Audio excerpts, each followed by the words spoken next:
Vanessa Lyons, welcome. Thanks for having me. Very, very welcome. You have had a really interesting career history and very interested to kind of dig into the details of that. But as all good stories do, let's start at the beginning. Oh, let's go way You, back. In my case, way back. way back anyway. It feels like that. And I'm sure most people have had interesting careers as well. But background isn't that different from many in that I went to university, studied business, marketing, management, always wanted to get into the corporate world. But I started out way back when graduate programs were a big thing. And as a graduate at Philips Electronics back in the day where TV, sound systems, all the cool Philips products were in their prime in Australia. Not that I looked after those glamorous products. I moved into Philips Lighting, where I was responsible for about 2,500 different types of light bulbs. Yes, I know it's a thing. But my introduction beyond the grad component was into product management and portfolio management. So, very much on the business commercial side, understanding margins, product development, engineering, production, and trying to make the most profitable and effective portfolio from the back end, and then synergizing that with the front end in terms of getting the sales teams and commercial teams to sell more of them. So it was a pretty varied background from that side of things, in that it was I guess when you're coming out of uni, you always want to do the glamorous campaigns and advertising initiatives and work with the creative agencies. And whilst that was part of my job, it was only a very small component.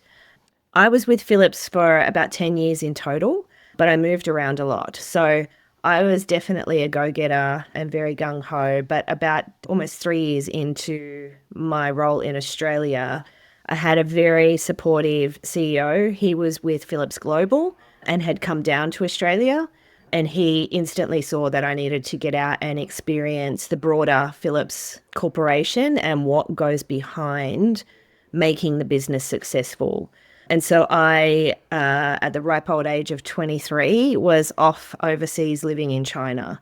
Cool. That's Yeah, awesome. it was pretty cool. I can't complain. And it was definitely a work hard, play hard mentality over there. It was back again when expat packages and expats were a dime a dozen. So the support network over there was amazing, both from Philips and just generally. There was a big expat community of corporate professionals over there.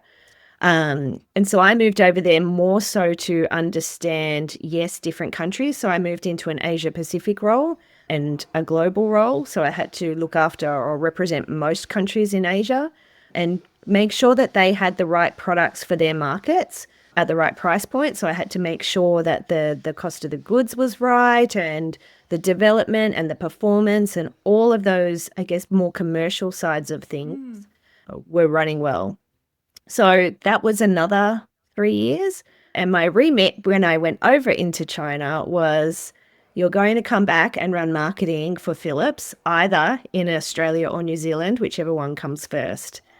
And you betcha, yep, I drew this. I would say back then I thought I drew the short straw in that New Zealand came up first. And so that was one of the conditions of moving across with the corporation. And of course, running a country for marketing at the age of 26 also wasn't a bad thing. So I shipped back to New Zealand. So I went from the big, big world of a foreign country, developing country, non-English speaking, to very fresh air, very small New Zealand, where it was a different work-life balance as well, but ran marketing for New Zealand. It's where I started to branch beyond, I guess, the portfolio management and product management and development side. I definitely ran bigger marketing campaigns and budgets, and that's where the traditional above the line activity for me really, really kicked in. Philips back then sponsored the New Zealand All Blacks, which we all know is Not a bad sponsorship to have, is it? correct. Although as an Australian, go Well, down too well sometimes. But that was an amazing experience. Them themselves are a phenomenal organization, let alone a phenomenal team, and their culture and how to integrate and how to get the best out of that. So seeking value out of a sponsorship was super interesting. With that came TVCs, what do you call them? Islands in supermarkets with light bulbs and all sorts of things, lots of deals. So it was a full gamut of, I guess, back to the consumer facing world. It was a very consumer focused role of building the brand and building the equity in the brand and doing lots of deals with suppliers, be that Harvey Norman, they had Noel Leeming and other different retail brands there. But essentially think of your Woolworths, your Coles and your Harvey Normans. That's who I was working with in relationships on a day-to-day basis. Awesome way to start your career though, and essentially, I mean, all within one company, but three kind of vastly different roles. And in terms of I guess a grounding and foundations to then be able to continue to build on. Yeah. How awesome in I was hindsight to very kind of look back fortunate. at it. Very Yeah. fortunate. And when I say fortunate, I've worked bloody hard, don't get me Yeah, of wrong. course. Being young and putting a lot into work, but that's probably led me to where I was today or where I am today as well. So a big testament to my early career. The only reason I left Philips, to be honest, is I had two options. And at this point, I'd been away for a while. I feel like I had done the overseas experience. Is my only option was to go back to Asia in another global role or to leave and come back to Australia. So there wasn't a role big enough or suitable enough for me. And we had very open conversations about that. So I wanted to move back home and be with family. I did meet my partner in New Zealand. Well, when I say my partner, my That's now cool. husband with children. Yeah. So all was not lost in New Zealand, but it was very No. sweet for me. I just wasn't quite ready to settle that much and to have such a quiet life, as I would call it, in the corporate world. So New Zealand wasn't for me on that front. But yeah, like I said, I met my husband. So I straddle the Anzac bacteria quite well these days. So yeah, that's what led me to come back to Australia. I moved back and worked for Telstra. So again, another very consumer, very big brand, very consumer. So you can see my trajectory was very much big corporations, big roles, varying different types of roles within marketing and management, but very, very, very large corporations. I then moved as part of normal Telstra does every 2 or 3 years. And as many big corporations do, they have a lot of, as I would call the circle, where there's big Yeah. redundancies, big hires, big redundancies, big hires and restructures. I was part of that. So that was my first redundancy. It does happen, people. It happens all the time. Happens all the All time. the Yeah. time. I think finding a person that it has not happened to is becoming increasingly rare. Absolutely right. Yeah. And I don't think you can take it personally. I was one of No. 800 at the time. So can't Yeah. take much I from them. think sometimes that the first one can sting. And I think people often do take it quite personally. I think that is the challenge, to be able to realize that it's not a reflection of you and kind of separate yourself from it. Yeah. But yeah, as you say, it does happen It and happens all quite the time. frequently. Yeah, that's right. That's right. So I wasn't surprised when it happened. I was one of the last in, so of course I was going to be one of the first out. But I didn't feel bad about it in that, given my experience and the companies I'd worked for, I felt like I had a sweet spot or a point of difference. So when I went back out into market, I didn't find that process overly daunting or concerning or difficult. So yeah, I moved into superannuation at this point. So you can see I've gone from electronics to telco to superannuation, consumer, B2B. I'd covered the full gamut at this Which point. I love. Yeah, Don't you just learn more though, having that breadth, don't you think? you It kind of totally challenges do. you to think in different ways. Yeah, Yeah. you totally do. And I think as long as you've got a business and commercial mind, which is where the Phillips grounding has definitely helped me, you can apply the concepts and you think the same way. Every business has got to remain viable, has got to remain profitable, and has got to grow. So it doesn't matter which industry or which product or which service you're doing, as long as you have that intent to serve your customers and achieve those things for your business, it's a Yeah. no-brainer. Yeah. Yep. Yep. I agree. I think people really overcomplicate that one. Yeah. Just Yeah. It's, it's never made sense to me. But and I think we all get caught up in our own world of trying to hire similar clones, or we think industry experience is more valuable than, I would say, it's not professional experience, but I guess business experience. Mm, But I would flip that. It's definitely not I the case agree. in my head. You can learn an Mm, industry, a proof in point. Who ever thought I could learn 2,500 light light bulbs? That was the easiest bit. Once you get the nomenclature, like you can apply it and you've got reference points and you've got experts to check in on. The discipline of running a business or making things operationally effective, that's much harder, I think. yeah. Yeah, I agree.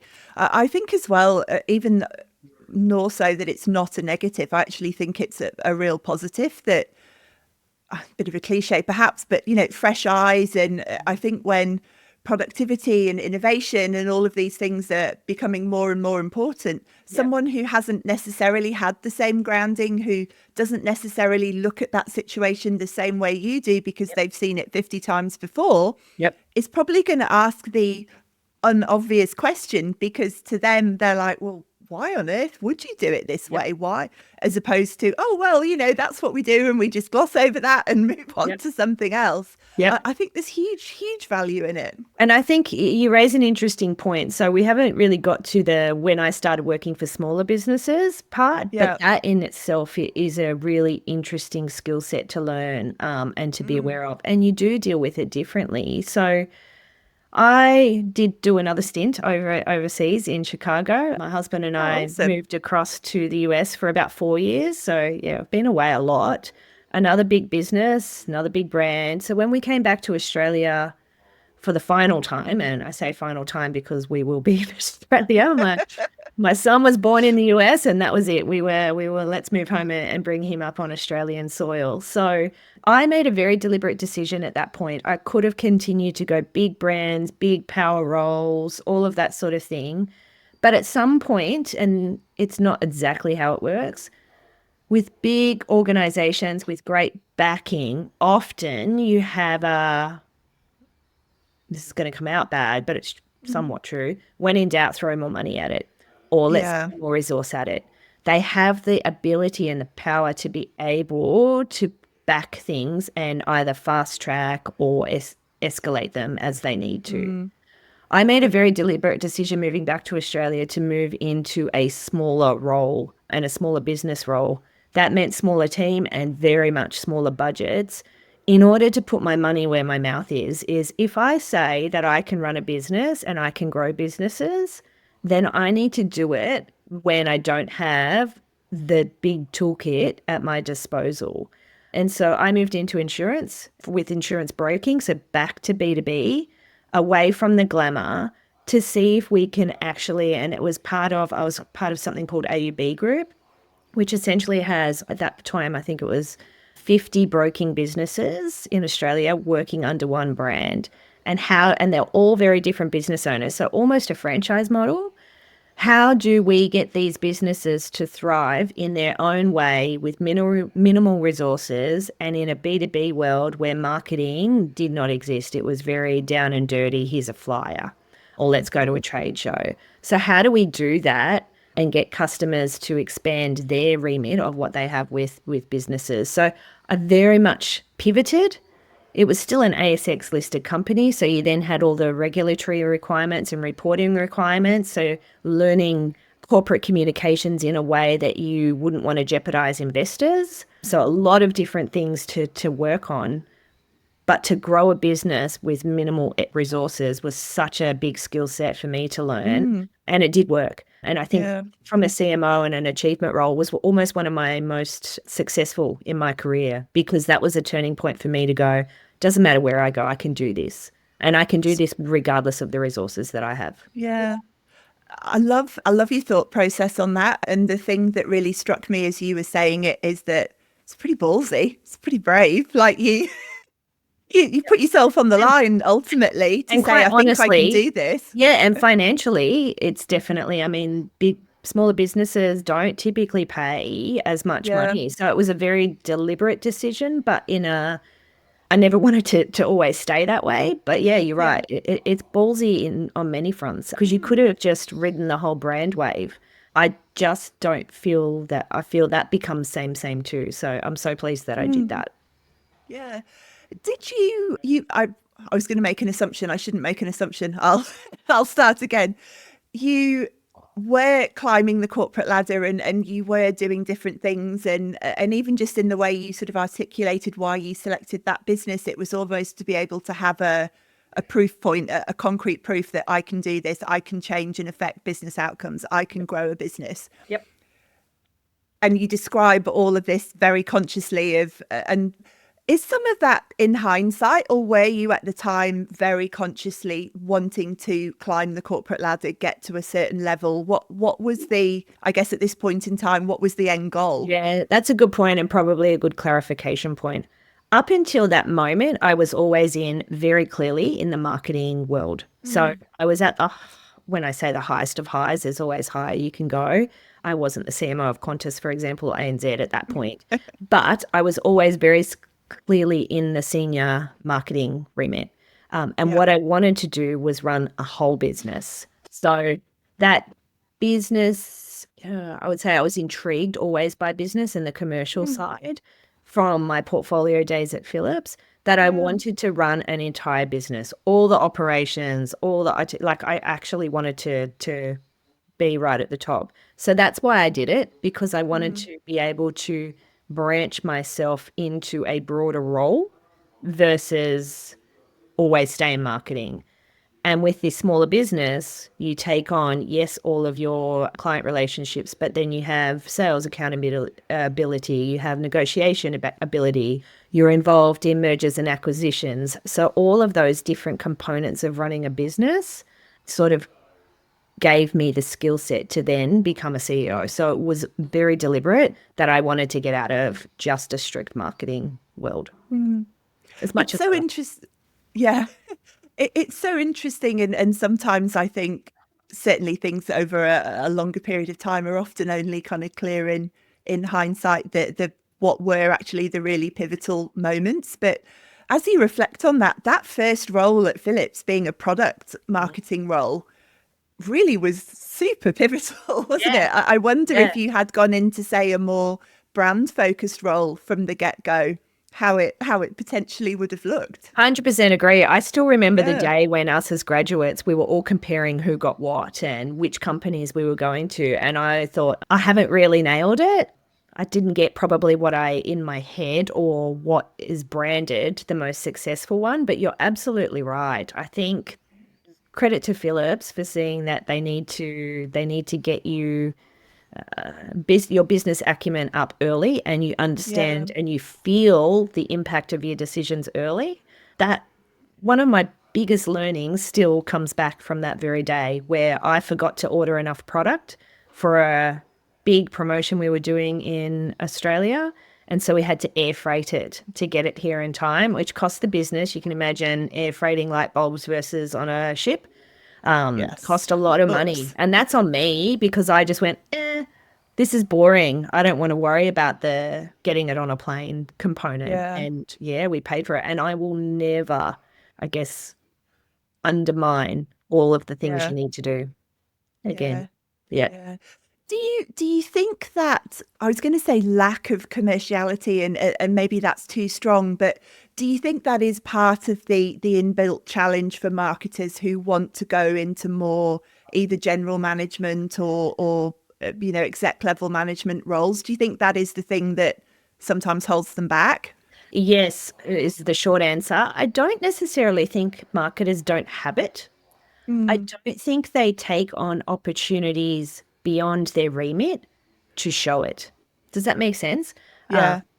Often, and we all know it, right? We're so busy and roles are so lean that you've got to take on more than you can handle as it is. And so, therefore, branching out to do even more sometimes is a hurdle, or you feel like you're not getting paid to do that extra bit of work. But the reality is, I think if many people took more opportunities to jump onto projects or lead things outside of the marketing remit, then they'd be able to show that. And that's the diversification. It doesn't mean they can't do it. I just don't think it happens often. And I don't think people push for the opportunity as much Yeah. as they could. Yeah, I think it goes back to something that I talk about constantly, and that's being proactive in your own career and you being the one driving it and saying, this is where I want to get to. What do I need to do to get there? Yep. And not just kind of waiting for things to come to you. And I think that's kind of the perfect example of that, isn't it? Yeah. That And not being you so need to, textbook.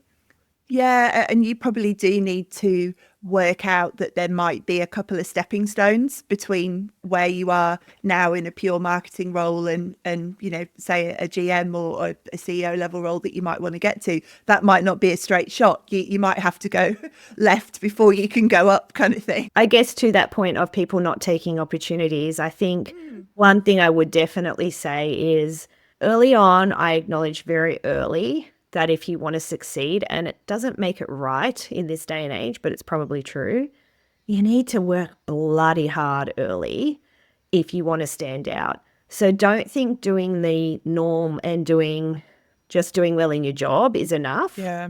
Like, it sounds awful, but late nights, doing extra, not necessarily being the last one to leave. I don't think we're a Japanese culture or anything like that. But you definitely need to put in the hard yards. This stuff Yeah. does not come to you naturally, where you just don't appear entitled, I guess. I put in a lot of hours. I remember my mum saying very early on, like, you're working way too hard, you're doing too much. But it's because I had that drive. I really wanted to get out quickly. I didn't have the easiest of upbringings. And so I was just always really determined to not have this be my life path and that I wanted to break through. So people need to really understand that when you're young is don't just do your job and think that because you're in a good business and in a good role, that promotions will continually come. You got to go get it and you got to be Yeah. hard. You got to work for it. Yeah, I totally agree with you. And I think it is one of the challenges, there's that broader conversation about work-life balance, or as I like to say it, life-work balance.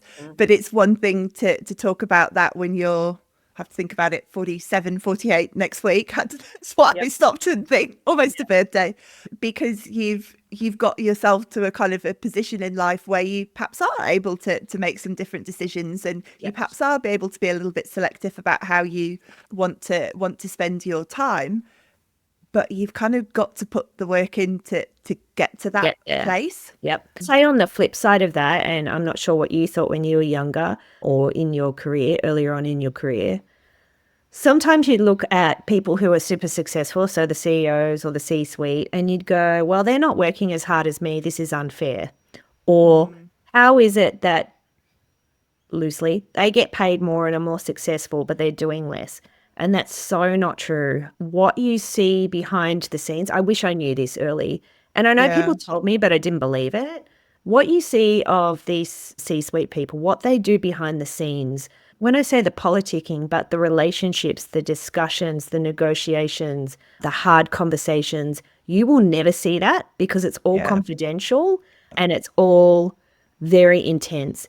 And you will never see that, but don't assume that these people are just sitting back delegating. There is a lot that they're doing that you will never see. And I wish I knew that earlier rather than have that disgruntled us and them sort of feel. yeah, Yeah, it's just not the case. To your point, do we have decisions to go and see our children if we need to get an awarded assembly? Absolutely. But I would also let my staff, regardless of age, do that if they had that opportunity. It's not a seniority thing for me. That's a respect you give in and you get back.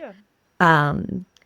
So yeah, it's just an observation I had when I was young that I thought that was the case, and it's just not. You're just never going to be privy to it either, and you can't feel bad about that. There are lots of conversations and lots of things that happen behind closed doors, closed windows, and in conversation. Yeah. I heard it described once as what those people are actually being paid for is their ability to handle and manage stress. Uh, And I actually thought that was a really interesting kind of framing of it Yeah. because, if you actually kind of extrapolate that to, I don't know, pick a business that gets a lot of flack, ANZ, it's easy to pick on the banks, there's someone who's responsible for thousands of people, for hundreds of millions, billions of dollars, the level of kind of stress if you actually stop and think about all of those things. And I think it's easy to pick on a number and say, oh, how is that person worth $10 million or whatever? but as a percentage of the business that they're responsible for, as a percentage of the revenue that they've generated, that's a very different conversation. Yeah, it's And I true. think people don't always see it that way. They don't. And yeah, you're right. They're managing stress, but they're also managing risk on a daily Yeah. basis. Oh, And, huge and risk. Yeah. they're managing risk often at an arm's length. So Mm, I have teams of people who are making decisions that they're standing by and supporting without, they can't be across everything. And so it is a risky game. So again, it's risk reward, I guess. But you're right. They're managing a lot of moving parts, a lot of stressful decisions, and a lot of risk. And they mm, need to have the space to make clear decisions. And so I would also say, and I do a lot of, well, I probably need to do more of it, I would say, is creating time to think is how you move the needle in businesses and how you come to right decisions rather than just doing and becoming overly busy. So, yeah, again, all seemingly inactivity is just not yeah. at the C suite. It's just, it's Yeah. bollocks. If it was that easy, more people would do it. Exactly. Yeah. It's so interesting, isn't it, though? Because you say that and it's such a simple thing to say. Give yourself time and space to think. Yeah, yeah. But when you're on the hamster wheel and, there's demands coming at you from all sides and everyone kind of wants a piece of you, it's not a simple thing to actually execute. Yeah. It's probably an interesting segue into another conversation I'm sure we'll have, but because I know we share a common thing here. But sometimes you need to put things in perspective Yeah. and my light bulb moment is we're not curing cancer here in order to Yeah. stop and think. When I say that, I mean, if it's what's seemingly a big decision or a really important task in your world, if you break it down, is that going to have the biggest impact on the business right then if you can't spend half an hour or an hour resetting and figuring things out? I would challenge most decisions would be, yeah, no, I can do that. And sometimes if you take that moment to pause, you find a smarter way out. Yeah. And it's often resulting in you not doing it all. It's the way you engage, or do you know what I mean? The way you Yeah, ask I do. others for help. That's so fundamental because if you take it all on yourself and Mm. don't engage others or don't think of smart ways to do it and don't articulate why you're making those decisions, you're going to get in a world of pain. Yeah, absolutely. You mentioned perspective there, and I think perspective is kind of everything on some of these topics. And you also mentioned the thing that we have in common, which is not necessarily something that you want to have in common with another person, but Yep, certainly unfortunately. a shared experience, almost at the same time, actually, Yeah. and that is cancer. So to use your phrase there of you're not curing cancer at work, you were in your personal life. Nah, it's so true. It's so true. And sometimes you need, as I would never say that I would ask for it again. Don't get me wrong. However, I would say that it was a really important part of my life that has made me maintain perspective since that occurred. So Yeah. you're right. Similar timelines from both of our perspectives, and I'm so pleased you're well as well. Is 5 years? Yeah, it was 5 years ago now. I was diagnosed, and it was as simple as I was feeling exhausted at work. I thought it's because I was disengaged with my role. I really struggled to get into the office most days. Really struggled to stay at the office. I was exhausted, very foggy, very uncommon symptoms, I guess, or maybe it is common, I don't know. But nothing untoward. I was just tired. I thought it was stress and fatigue. But it turns out, yes, I had breast cancer. And so my world flipped on its head very quickly. My husband was just about to move overseas for a role. I was made redundant from a role 3 weeks prior. Like it was It a, was all happening. yeah, interesting time in my life. Pile on. Yeah. Yeah, I tell you couldn't rewrite that one, could you? No. But biggest learning in my life. Yes, it was huge. It made me stop from a career. It made me reassess if Mm. this trajectory was for me. So a lot of good things come of a very shit experience, quite frankly.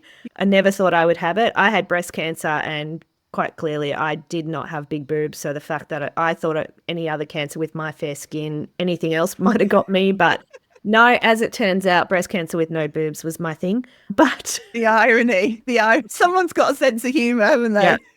tell you, it's pretty easy lump to find. I'll just put it that way. But yes, I was young, I was healthy. I was doused with chemo, doused with double mastectomies, all of those things. So I recovered well after a year. It did take a year. It does hit you, it does burn you. But I was really adamant, even with all the soul searching and psychology and all of the sessions that you have going through something like this. I did do a lot of, do I want to go back into this world? And it is a part of me. What my perspective was, it doesn't need to be all of me. So I think whilst I worked really hard in my career early, and when I say really hard, lots of hours, I was adamant that I was never going to lose my family time. And that also, though, that I was going to do something meaningful, something I believed in, but I was never not going to work. I love what I do and I love the ability to impact change. And so it's a part of me that I won't let slip. What I do have, though, is perspective. So I try, to your point, not to get as stressed out anymore. You deal with what comes and you manage around it. Doesn't mean that I'm invincible or I'm a superhero anymore. It just means that I'm able to reset sometimes and remember what's important. And sometimes taking that hour or 2 hours, whether it's go and watch my son's game or whatever it is, I do that while I think in the background. And I think Yeah, that's important. Aimlessly, or when I say aimlessly, I zone out by watching. And when I say yeah, watching, I'm present, but it's good time for me to just filter thoughts and think yeah. about things.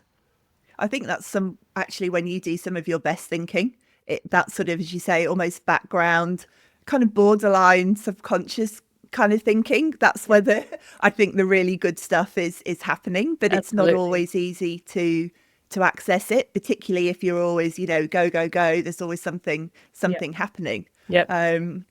Yeah, I mean, I suppose it is a bit of a cliche, isn't it? That something like that gives you perspective and you truly understand what's important in life, but it is absolutely true. The stuff, so I always think about the stuff that I used to think was important, or perhaps not even important, that I would, focus on or would, care deeply about and kind of spend my time on. And then something like that happens and you realize that the things that are truly important, Yep. there's not that many of them. No, no. And you need to therefore find an organization. And I'm very fortunate. I work in a great business with great board members who are extremely supportive, and the entire companies behind us are extremely supportive. But that's really important too, is align yourself to companies who understand life. Yeah, And work through it. It doesn't mean you get a free ticket. That's not what I'm suggesting. It just means that they have the empathy and understanding to trust you to do your job and to manage your life at the same time. yeah. And I think that's super important. And I have, yeah, like I said, a really good business that does that.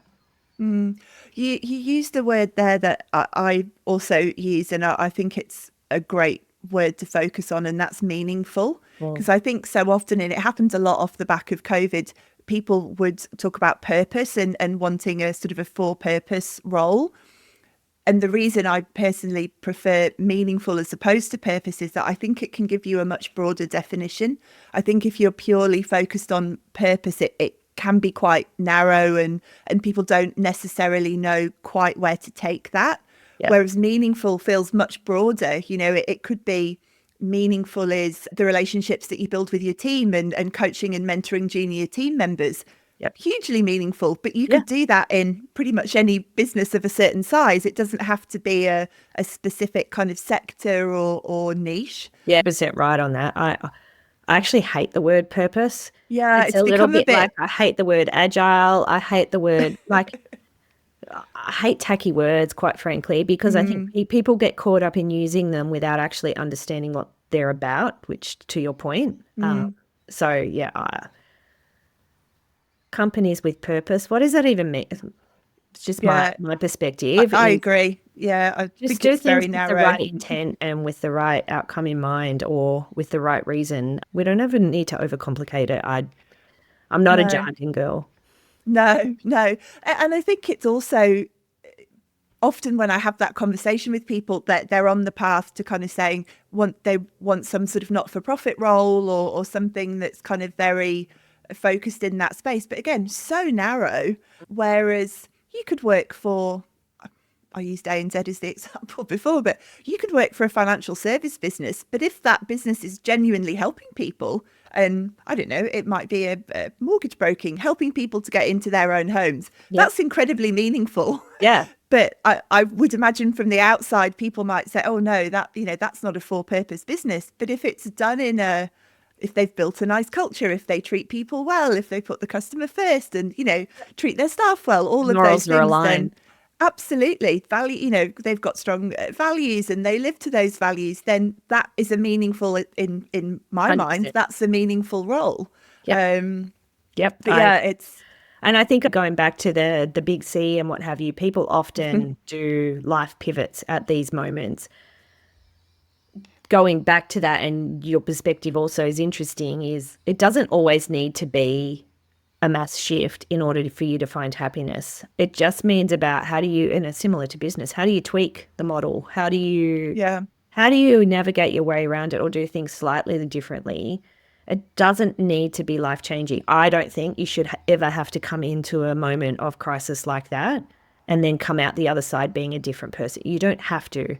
If you find that that's your moment where you need to change, great.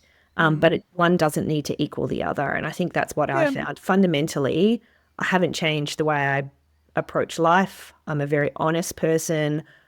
I'm a very morals person. So if someone, crosses that boundary for me, it's all over. Like those things will never change regardless. I will always have empathy, but people need to do the right thing. So I don't know. It's a long way of me saying yeah. it's good to reset sometimes, but change doesn't equal success. Yeah. Yeah, it's a really interesting point, actually, isn't it? Because I think sometimes when those, as you said, kind of super traumatic things happen, it's easy to kind of maybe throw the baby out with the bathwater and like everything goes out the window. And I don't know, I'm going off to Thailand to become a monk or something. Like you just go in some extreme direction.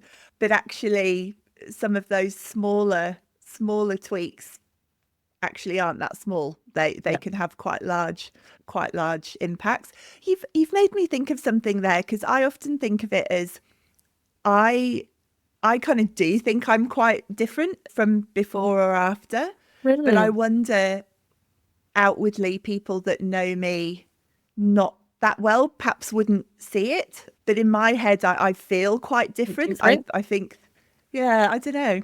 Yeah, it's interesting. I don't know about you, but I have more, when I say ups and downs, reset myself often, more frequently now, because time is short, for want Yeah. of a better term. So I do reset often or make sure I'm remaining true to myself.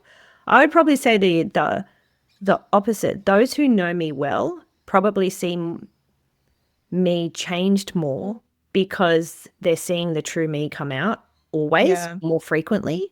Whereas those who don't know you probably don't notice it until you go, I've had enough, and Mm, I don't know, you rip a band-aid of some form. yeah. Ripping the band-aid for me happens probably quicker than it used to because Mm, get on with it. I guess yeah. it is my Yeah. mentality. Yeah. To your point there of the true me, I think that is the thing that has definitely shifted for me. I feel myself Yeah, and I feel a bit cliched again, but like comfortable to be correct. myself. I Yep. think I was much more conscious of I word it. I was going to say trying to do things for other people. I don't mean that. I mean doing things that I didn't want to do to please other people Yeah. in various kind of aspects of life. Yep. And I just don't do that anymore. Yeah, and it doesn't mean you're selfish. That's not it at all. No, But I think no. you're right. You go through moments where you get very comfortable in your own skin when you have no hair and you're walking around with Yeah, head. Like I just think life is real. Life is not easy or it's not perfect. So expressing yourself in an appropriate way and sharing in an appropriate way, I think helps everybody. yeah, So I don't know. yeah. It's interesting, isn't Philosophical, it? maybe. Yeah. It's interesting though, isn't it, that there is that default kind of thing that by doing that, that is selfish. Whereas I kind of think actually giving someone the courtesy of being honest and truthful and who you actually are is actually the best thing you can do for them, as opposed to putting on a sheen or Yeah. a layer of kind of, oh yeah, that's fine, I don't mind, Yeah. when Yeah. you mind greatly. Yeah. You don't need to be all things to all people, do you? It's No, kind of no. interesting. And I don't know how we bring this back to a business life or a professional life. It kind of goes the same way, though, is Yeah.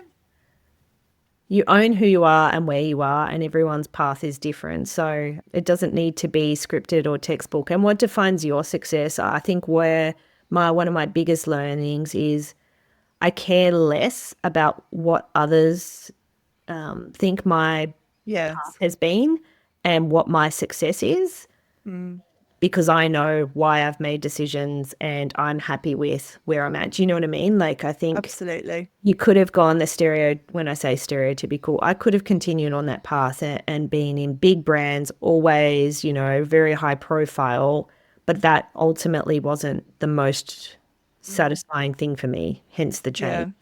yeah. Yeah. Um, so yeah, when I say I care less, I'm doing things for me and the business I choose to work with, not for anyone else's opinion. Yeah. I think it's one of the most important questions that people can answer for themselves is what success means to them, and actually have a really clear definition of that, Yep. not what, society tells you it should be, or Yep. what your family kind of, brought you up to believe, but what you actually think it is. And then kind of underneath that, the things that are important to you that kind of make up a bit more of the sort of the day-to-day elements of that. Yep. Define that, and then and Yep. then go and get that. Yeah, it's so true. It's so true. Final question, Vanessa. You actually already given so many insights and awesome advice, but if there's something that you know now that you wish you knew then. Mm. I knew you were going to ask it, and I still wouldn't say I have the answer.